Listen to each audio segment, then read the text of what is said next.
कशिश news के खास bulletin में आप सबों का स्वागत है और मैं हूं संतोष सिंह। और कशिश न्यूज खास बुलेटिन में हम शुरुआत करेंगे। आज बिहार कैबिनेट की बैठक है जिसमें पंचायती राज व्यवस्था को लेकर खास करके चुनाव की अवधि पूरी होने के बाद कैबिनेट क्या फैसला लेती है। हालांकि संविधान के विशेषज्ञों का कहना है कि ये मतलब 5 वर्ष से अवधि विस्तार का अधिकार स्टेट को नहीं है।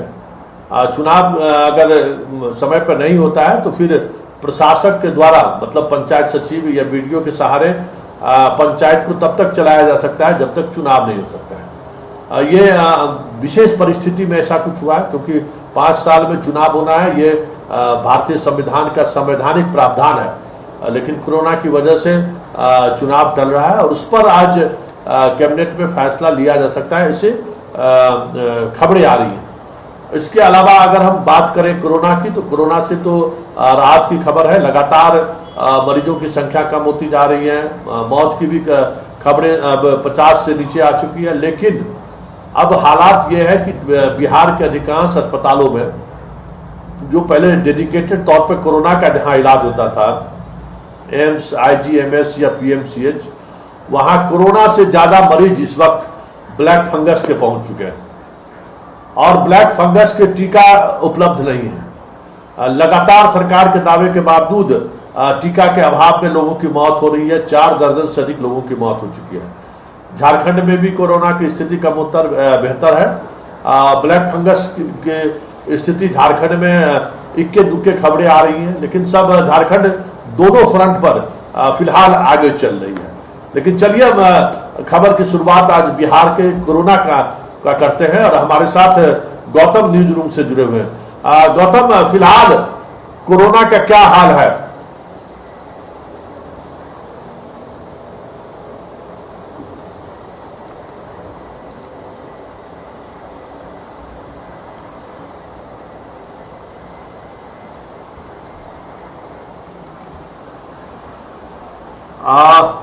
देखिए, जो खबरें आ रही हैं, जिस तरीके से अगर हम कोरोना की बात करें तो वो कोरोना के मरीजों की संख्या लगातार कम होती जा रही है। पहली वाली स्थिति नहीं है, काफी कम हुई है। एक दौर था जब 15,000, 16 और पीक पे जब हम लोग थे, वो घटकर 1,000 के करीब पहुंच गया है। मौत की भी संख्या लगभग 150 से 200 के करीब एक दौर आया था कि संख्या हो गई थी, वो भी घट के 50 से नीचे आ गए हैं। और अब कोरोना को लेकर सभी जगह स्थिति लगभग सामान्य है। हमारे साथ गौतम जुड़ चुके हैं। गौतम, क्या स्थिति है कोरोना की अगर हम बात करें तो? देखिए, सुधार काफी हो गया है और विभाग की तरफ से जो जानकारी भी दी जा रही है, जो आंकड़े सामने दिए जा रहे हैं, उसमें रिकवरी रेट भी बहुत ज्यादा है। 90 से ऊपर रिकवरी रेट बताई जा रही है और जो लोगों का पॉजिटिव रेशियो है वो कम हुआ है। तो कहीं ना कहीं सरकार की तरफ से जो कार्रवाई की गई, लॉकडाउन किया गया और लोगों में जो है संक्रमण को फैलने को रोकने के लिए जो प्रयास किए गए, तमाम तरह के प्रयास का ही नतीजा रहा कि बिहार जो है कहा जा सकता है कि कोरोना को लेकर एक हॉटस्पॉट बन गया था। खासकर पटना, उसमें इस तरह की कमी देखने को मिली और अब जो है अनलॉकडाउन की भी शुरुआत हो गई है। और अनलॉकडाउन में जो है कल से जो छूट दी जाएगी, उसमें सरकार ने पहले ही लोगों को सचेत कर दिया है कि आप छूट का जो है गलत फायदा ना उठाए, ये ना समझे कि कोरोना खत्म हो गया। कोरोना खत्म होना समझने एक गलती हो जाएगी और इसको देखते हुए, सावधानी बरतते हुए जो है दुकानों को भी निर्देशित किया गया है कि आप सोशल डिस्टेंसिंग, सैनिटाइजर और जो भी बचाव के जो सुझाव सरकार की तरफ से दिए गए, उन तमाम चीजों का पालन करते ही दुकानों और प्रतिष्ठानों का संचालन करना है। अगर इस तरह की कोई गड़बड़ी या नियमों का अनदेखी करने वाले कोई दुकान या प्रतिष्ठान देखे जाएंगे तो उन तमाम जगहों पर जो है बंद करने से लेकर कानूनी कार्रवाई की जाएगी, क्योंकि सरकार सख्ती से जो है इन तमाम विषयों को देख रही है और सभी जिलाधिकारियों को एक खास अधिकार दिया गया है कि वो सरकार की तरफ से जो छूट दी गई है अनलॉकडाउन 1 में, उसमें जो है वो अपने स्तर से जो है फेरबदल कर सकते हैं। अगर कहीं भीड़ भाड़ ज्यादा है तो वहां पर सख्ती से कार्रवाई कर सकते हैं और उन जगहों पर जो है सख्ती का और पालन करा सकते हैं। तो उन जगहों पर जो है जिलाधिकारियों को विशेष अधिकार रहेगा कि अगर भीड़ भाड़ या नियम तोड़ने की कार्रवाई हो रही है इस दुकानदारों की तरफ से, वहां पर जो है विशेष अधिकार का उपयोग करते हुए वो सख्ती बढ़ा भी सकते हैं। तो सरकार की तरफ से कोशिश जरूर है कि अनलॉकडाउन किया जाए, क्योंकि 1 महीने का करीब जो है ये लॉकडाउन रहा है और अर्थव्यवस्था की अगर बात की जाए तो लगातार लोगों में जो है जो रोजमर्रा से जीवन जीने वाले, कमाई खाई से जीने वाले लोग की जो है अर्थव्यवस्था वो कहीं ना कहीं चरमरा गई है। और सरकार भी कोशिश कर रही है कि उन तमाम लोगों को मदद किया जाए जो बेरोजगार हैं, जो उन्हें कुछ राशि दी जाए। मगर इस तरह से जो कहा जाता है कि पूरा सिस्टम को नहीं चलाया जा सकता है, मिडिल क्लास फैमिली को भी एक बड़ा दबाव है, हर तरह की फीस जो है उन्हें भरने हैं। तो उन तमाम चीजों को लेकर जो है सरकार की कोशिश है कि अनलॉकडाउन की शुरुआत की जाए। और मुख्य सचिव ने कल ये भी बात कह दी थी कि धीरे धीरे ही जो है अनलॉकडाउन की शुरुआत की जाएगी। पहले चरण की ये शुरुआत है और जो दूसरा चरण का अनलॉकडाउन यानी 8 तारीख से माना जाएगी जो होने की प्रक्रिया होगी, उसमें कुछ और जरूर और रिलैक्सेशन किया जाएगा। जी, लेकिन गौतम, एक बड़ी समस्या टीकाकरण को लेकर है। 18 वर्षों से 45 वर्षों के बीच आज 7वां दिन है, टीकाकरण का काम नहीं हो रहा है।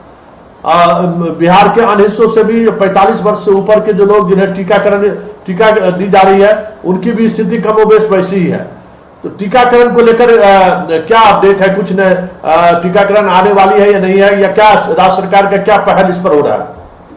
अभी तक इस पर कोई तरह का वो टीका टिप्पणी सरकार की तरफ से नहीं है। हाँ, मगर ये जरूर है, विभाग का ये कहना है कि हम इंतजार में है कि टीका का जब खेप आएगा तो हम उसकी शुरुआत बिना कोई देरी किए हुए करेंगे। पटना जिला में सबसे ज्यादा जो कोरोना का जो मामला सामने आया था, उन तमाम चीजों को देखते हुए जो है इस पर सख्ती से जो है ये कार्रवाई की जा रही है। और टीका को लेकर जो है विभाग और पटना के डीएम से भी जो हमारी बात हुई थी उससे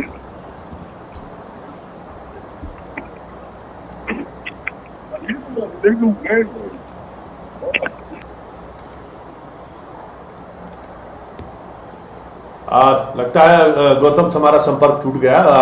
चलिए अब हम दूसरी खबर पर चलते हैं। ब्लैक फंगस को लेकर भी खबरें आ रही हैं। जिस तरह से हमने कहा कि आज की तारीख में कोरोना से ज्यादा संक्रमित मरीज पटना में, पटना एम्स, IGMS और PMCH की बात करें तो वहां पे ब्लैक फंगस के मरीज हैं।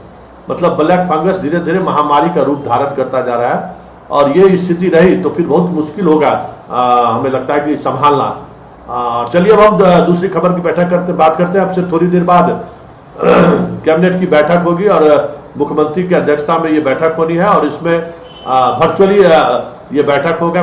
तमाम मंत्री इस बैठक में मौजूद रहेंगे, और कहा यह जा रहा है कि पंचायत चुनाव को लेकर इस पर कोई निर्णय लिए जा सकते हैं।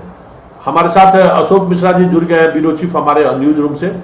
जरा उनसे हम समझने की कोशिश करेंगे कि अशोक जी, आज कैबिनेट की बैठक है, क्या पंचायत चुनाव को लेकर कोई बड़ा फैसला लिया जा सकता है?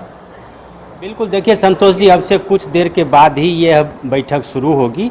मुख्यमंत्री नीतीश कुमार की अध्यक्षता में ये वर्चुअल बैठक है, जिसमें सभी मंत्री और संबंधित विभाग के पदाधिकारी अपने अपने कार्यालयों से या अपने अपने आवास से इस बैठक में शामिल होंगे। इस बैठक में जो महत्वपूर्ण सबसे बड़ा एजेंडा है, और जैसे कयास लगाए जा रहे हैं कि जून महीने में ही बिहार में पंचायती राज व्यवस्था के तहत आने वाले जो जनप्रतिनिधि हैं उनका कार्यकाल समाप्त हो रहा है। तो वैसी परिस्थिति में कोरोना संकट को देखते हुए पंचायत चुनाव नहीं हो पाया, राज्य निर्वाचन आयोग ने हाथ खड़े कर दिए हैं। वैसी परिस्थिति में विभिन्न राजनीतिक दलों के द्वारा यह मांग की जा रही है कि इनका कार्यकाल बढ़ाया जाए। हालांकि राज्य सरकार की मंशा है कि जो पंचायत पदाधिकारी हैं, जो निर्वाचित जनप्रतिनिधि हैं, उनका कार्यकाल समाप्त होने के बाद जो अधिकारी हैं उनको ही 6 महीने के लिए प्रशासक नियुक्त करके उनके हाथों में पंचायतों का कार्यभार दिया जाए। लेकिन विभिन्न राजनीतिक दलों के नेता और खास करके विपक्षी दलों ने जब मांग उठाई कि पंचायत के जो जनप्रतिनिधि हैं उनका कार्यकाल बढ़ाया जाए, तो फिर सत्ताधारी दल के नेताओं ने भी मांग शुरू कर दी है। वैसी परिस्थिति में कयास लगाए जा रहे हैं कि इनका कार्यकाल बढ़ाया जा सकता है। हालांकि राज्य सरकार की मंशा है कि प्रशासनिक अधिकारी के ही जिम्मे में यह कार्यभार दिया जाए। इसलिए ऐसी उम्मीद की जा रही है कि आज के कैबिनेट बैठक में पंचायत चुनाव से संबंधित जो भी फैसले होंगे, यानी कि चुनाव तो अब नहीं हो पाएगा, लेकिन कार्यकाल बढ़ाया जाए और किसको जिम्मेदारी दी जाए पंचायतों को। चूंकि कोरोना के काल में, संक्रमण के काल में पंचायतों की भूमिका काफी बढ़ गई है, तो ऐसी परिस्थिति में पंचायतों जनप्रतिनिधियों का जब कार्यकाल समाप्त हो रहा है, तो ऐसी परिस्थिति में इसकी जिम्मेदारी किसको दी जाए, इस पर आज मुहर लगने की संभावना है। दूसरी खबर ये आ रही है कि राज्य सरकार ने जो फैसला लिया है कि जो कोरोना संक्रमित से जिन बच्चों के माता पिता मरे हैं तो उनको जो मासिक वेतन देने की या अनुग्रह राशि देने की बात राज्य सरकार ने किया है। मुख्यमंत्री ने जो जानकारी दी है उस पर भी कैबिनेट की मुहर लग सकती है। तीसरी और खबर ये भी आ रही है कि कोरोना के संक्रमण के चलते कई महिलाएं जो विधवा हुई हैं तो उनके रोजी रोटी छिन गई है, उनके आय का कोई साधन नहीं है। तो ऐसी परिस्थिति में राज्य सरकार ने यह भी फैसला लिया है कि उनको पेंशन दिया जाएगा। तो ये भी कैबिनेट की बैठक में आज हो सकता है कि इस पर भी मुहर लगे। इसके अलावा कई अन्य महत्वपूर्ण जो है काम है, जो कोरोना संकट के चलते राज्य सरकार ने कई ऐसे फैसले लिए हैं। राज्य सरकार को फिर वित्तीय आवश्यकता होगी, राशि की आवश्यकता होगी या कई अन्य महत्वपूर्ण फैसले लेने हैं राज्य सरकार को। तो लगता है कि इस वर्चुअल बैठक के द्वारा, कैबिनेट की बैठक के द्वारा उन सारे एजेंडों पर मुहर लग सकती है। बहुत बहुत धन्यवाद। हमारे साथ अशोक मिश्रा जी से जो विस्तृत रूप से आज के कैबिनेट की बैठक में क्या खास हो सकता है इस पर चर्चा उन्होंने विस्तृत जानकारी दी है। अब हम चलेंगे झारखंड, जहां झारखंड से हमारे संवाददाता मौजूद हैं। उनसे जरा हम संदीप से समझने की कोशिश करेंगे कि झारखंड में आज क्या खास है, क्या कार्यक्रम है। इसके अलावा झारखंड में कोरोना और ब्लैक फंगस की क्या स्थिति है, इन सब विषयों पर विस्तृत चर्चा हमारी होगी संदीप के साथ। वैसे सरजू राय के ट्वीट के बाद बीजेपी के अंदर ही बगावत का स्वर शुरू हो गया। बीजेपी के कई बड़े नेता दबे जुबान ही सही पार्टी दफ्तर को लेकर जो चीजें सामने आ रही हैं उसको लेकर सवाल खड़े जरूर होने लगे कि पार्टी दफ्तर के निर्माण में बड़ी राशि का उलटफेर हुआ है। लेकिन चलिए पहले हम संदीप से बात करेंगे। संदीप, कोरोना और ब्लैक फंगस की क्या स्थिति है आपके राज्य में, झारखंड में क्या स्थिति है? जी, कोरोना की बात करें तो लगातार कह सकते हैं जो संक्रमण है वह घटता जा रहा है। जो मौत का आंकड़ा था उसमें भी काफी गिरावट देखने को मिली है। यदि पिछले 24 घंटे की बात करें तो झारखंड में 800 के करीब संक्रमित मरीज मिले हैं, वहीं मात्र 19 लोगों ने कोरोना से अपनी जानें गंवाई हैं। हालांकि यह आंकड़ा 10 दिन पहले तक काफी अधिक हुआ करता था। आंकड़ा जो संक्रमण का था पूरे झारखंड में लगभग 60,000 पार कर चुका था, पर अब जो स्थिति है आंकड़ा 9,000 के नीचे आ गया है। और कह सकते हैं यदि 800 लोग संक्रमित मिल रहे हैं तो उसमें 1800 लोग स्वस्थ होकर अपने घर भी जा रहे हैं। और दूसरी ओर जो वैक्सीनेशन का काम है वो पूरे झारखंड में लगातार जारी है। आपको दिखलाना चाहेंगे, इस वक्त हम थड़पकना स्कूल में परिसर में खड़े हैं जहां पे जो वैक्सीनेशन के लिए जो लोग हैं वे काफी पहुंचे हैं और कहीं ना कहीं लोग अब जागरूक हो रहे हैं और कोरोना की इस लड़ाई में वैक्सीन लेके कहीं ना कहीं कोरोना को मात देने में लगे हैं। आप देख सकते हैं जो लोग हैं अपनी कतार में खड़े होके अपने वैक्सीनेशन का इंतजार कर रहे हैं। इसमें कई लोग ऐसे हैं जो पहला डोज ले रहे हैं और कई लोग ऐसे हैं जो अपना सेकेंड डोज लेने के लिए यहाँ पे पहुंचे हैं। और दोनों तरह की वैक्सीन, चाहे कोविशील्ड की बात करें या कोवैक्सीन की बात करें, दोनों यहाँ उपलब्ध है और लोग यहाँ टीका ले रहे हैं। कई लोग यहाँ पे टीका लेके विश्राम कर रहे हैं क्योंकि आधा घंटा यहाँ पे रुकना है, उसके बाद लोग जाएंगे अपने घर। आपने वैक्सीन ले लिया है, कोरोना की जंग में कितना कारगर साबित हो रहा है? ये बहुत ही कारगर साबित हुआ। पहला डोज मैंने लिया, किसी प्रकार का साइड इफेक्ट हमारे शरीर पे नहीं हुआ। और आज मैं सेकंड डोज ले रहा हूँ 32 दिन के बाद कोवैक्सीन का। मैं पूरे झारखंड और गांव वासियों से, गांव देहात वासियों से आग्रह करता हूँ कि आप डरे नहीं, बेहिचक कोरोना का टीका अवश्य लें और स्वस्थ रहें। आप देख रहे हैं जो टीका ले रहे हैं वे दूसरों को भी संदेश दे रहे हैं कि वे इस जंग में जरूर कोरोना का टीका ले। और काफी लोग हैं, कुछ लोग और भी हैं, उनसे भी बात करते हैं कि इस कोरोना काल में वैक्सीन कितना मददगार साबित हो रहा है। वैक्सीन कितना जरूरी है इस कोरोना काल में? कोरोना काल में वैक्सीन तो जरूरी है, कि जैसा बीमारी चला हुआ है हिसाब से जरूरी है। पहला डोज आप ले लिए हैं, दूसरा डोज ले? हाँ, दूसरा डोज लेने के लिए। लोगों से क्या अपील करेंगे? अपील यही करेंगे कि सब कोई वैक्सीन ले, वैक्सीन लेने में कोई दिक्कत नहीं है। कुछ महिलाएं हैं, उनसे भी जानने की कोशिश करते हैं क्योंकि लगातार जिस तरह से अब वैक्सीन सेंटरों में भी लोग पहुंच रही हैं, जो पहले स्थिति था डर के मारे बहुत कोई नहीं ले रहे थे, अब क्या करें? अब थोड़ा बेटर है, अब जागरूक हो गया है सब कोई कि लेना ही चाहिए, नहीं तो अपना ही मुश्किल होगा, परिवार का, फिर समाज का, फिर देश का। तो आप देख रहे हैं यहाँ पे बुजुर्ग भी हैं, युवा भी हैं जो इस वैक्सीन सेंटर पे पहुंचे हैं वैक्सीन लेने के लिए। कुछ युवा हैं, उनसे भी बात करते हैं कितना जरूरी है। वैक्सीन ही है, इसके अलावा तो कोरोना का कोई ऐसा दवाई है नहीं, तो वैक्सीन ही कह सकते हैं कि आज के डेट में रामबाण एक कुछ है तो वो वैक्सीन ही है। तो मेरा भी सबसे अपील यही रहे कि वैक्सीन ज़रूर लें और अपनी बारी का इंतज़ार करें और वैक्सीन ज़रूर लें। कुछ यहाँ जो प्रबंधन है उनसे भी जानते हैं। बहुत बहुत धन्यवाद संदीप हमें दिखा रहे थे कि किस तरीके से मरीज कोरोना संक्रमित मरीजों की संख्या सेकंड लहर में जिस तरीके से सामने आया, मौत की खबरें आई, जिस तरीके से ऑक्सीजन और शमशान घाट की स्थिति बनी, तो उसके बाद लोगों को लगा कि अब वर्ल्ड लेवल पर यही एक निदान है कि आप ज्यादा से ज्यादा वैक्सीन लें। तो हालांकि झारखंड में वैक्सीन लेने के प्रति लोगों में जागरूकता देखी जा रही है, लेकिन बिहार में अभी भी एक बड़ी समस्या है, गांव में लोग वैक्सीन लेने को तैयार नहीं। चलिए हम चर्चा जारी रखेंगे फिलहाल, लेकिन एक छोटा सा ब्रेक ले लेते हैं। पर फिर से स्वागत है और समस्तीपुर से खबरें आ रही हैं। आज अहले सुबह अलग अलग अगर जगह की बात करें तो 3 लोगों की गोली मारकर हत्या की जा चुकी है। लगातार चुनौती मिल रही है नई एसपी को, और समस्तीपुर जिला का ये दुर्भाग्य भी रहा है कि अच्छे एसपी को उतना वक्त नहीं मिलता है, और वक्त जब मिलता है, जब वो कड़ाई से काम शुरू करते हैं तो उनका तबादला कर दिया जाता है। लेकिन जो अभी मंजीत सिंह ढिल्लो अभी जो एसपी हैं समस्तीपुर के, वो उनके कार्यकाल में समस्तीपुर के अपराधियों पर नियंत्रण हो सके कहना बड़ा मुश्किल है, क्योंकि इनका कार्यशैली बहुत ही डिफरेंट है। हरजीत कौर रहती इनकी मिसेज, तो फिर उनका कामकाज का अलग तरीका है।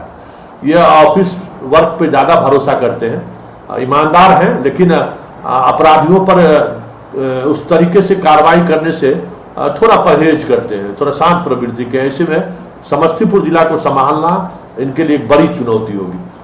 चलिए हमारे साथ मंटून जुड़ गया है समस्तीपुर से। मंटून, कैसे ये घटना घटी है? दोनों जगह एक साथ सुबह सुबह फायरिंग, समस्तीपुर एसपी को लगातार चुनौती मिल रही है, किस वजह से ये घटना घटी है?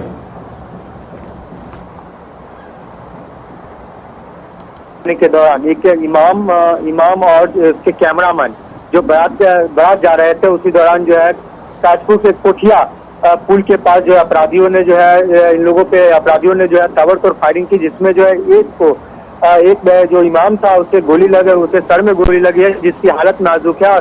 और वही जो है दूसरा जो कैमरामैन था वो जो है निजी अस्पताल में भर्ती है, जो इलाजरत है।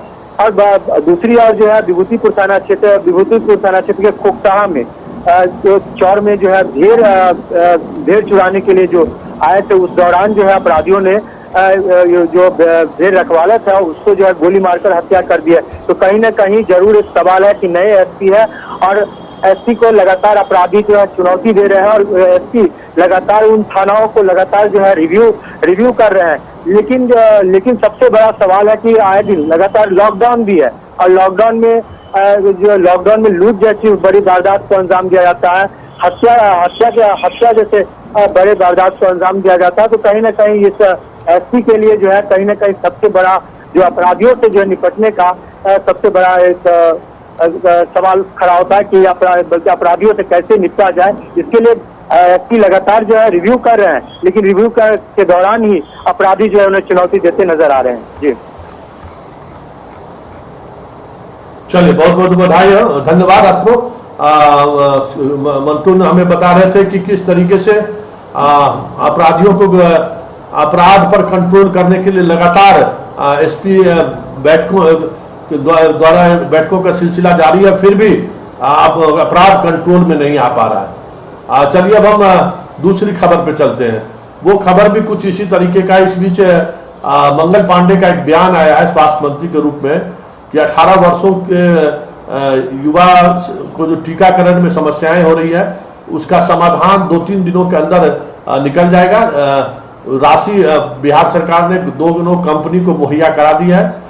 2 कंपनी में ही अभी फिलहाल टीका निर्माण का कार्य चल रहा है, इस वजह से ये परेशानी हो रही है। अब हम कुछ दूसरी खबर की तरफ चलते हैं जो लगातार आज सुबह से ही सुर्खियों में रही है, और हम उन खबरों पर चर्चा करेंगे, खास करके अगर हम बात करें समस्तीपुर की हत्या की, हमने चर्चा तो की ही की है, उसके अलावा जो महत्वपूर्ण खबरें हैं जिस पर हम लगातार नजर बनाए हुए वो उन खबरों में एक खबर गोपालगंज से आई है कि किस तरीके से गोपालगंज में जो प्रधानमंत्री या मुख्यमंत्री के पहल पर जो मुफ्त अनाज दिया जा रहा है गरीबों को, और वो अनाज किस तरीके से दिया जा रहा है उसकी एक वानगी आप देखिए कि वो अनाज का में अधिकांश अनाज खाने लायक नहीं है। हम इस पर गोपालगंज संवाददाता से भी समझने की कोशिश करेंगे कि इतनी शक्ति के बावजूद ये समस्या क्यों हो रही है। लगातार खबरें आ रही हैं कि अलग अलग जगहों से कि जो काम चल रहा है, जो राशन मुहैया कराया जा रहा है, उसमें काफी कह सकते हैं कि गड़बड़ी है, खाने योग्य राशन नहीं है। जरा जो पीड़ित परिवार है जिनको ये राशन मिला है वो क्या कहते हैं, जरा पहले सुनिए, फिर हम अपने संवाददाता से बात करेंगे। हम कोशिश करते हैं कि इसमें क्या हो सकता है कि हम इसमें क्यों ये स्थिति बनी है। चलिए अब तब तक हम दूसरी खबर पर अब गोपालगंज संवाददाता से अगर हमारी बातचीत हो जाती है तो हम, लेकिन एक पहले छोटा सा ब्रेक ले लेते हैं। ब्रेक के बाद और गोपालगंज संवाददाता हमारे साथ जुड़ चुके हैं। मंजित, क्या स्थिति है, क्यों ऐसी स्थिति बनी है कि वहां पे जो राशन लेने वाले लोग हैं वो राशन लेने से इनकार कर रहे हैं और कह रहे हैं कि ये खाने योग्य भी नहीं है? मैं बता दूं कि कोयनी खाद्य निगम जो ऐसे एक गोदाम है, वहां से डीलरों को खाद्य सामग्री जो दिया जा रहा है वो सारा गला दिया जा रहा है, और जब डीलर अपने इलाके में, गांव में, कस्बे में लेके जा रहे हैं और बांट रहे हैं, तो वहां पे जो भी कर्मचारी हैं वो सारा गला देखकर अनाज लेने से इनकार कर रहा है, जिसको लेके फिर विधायक जो मनजीत सिंह है, जिन्होंने सवाल सरकार पे सवाल उठाया है कि किसका विजुअल है?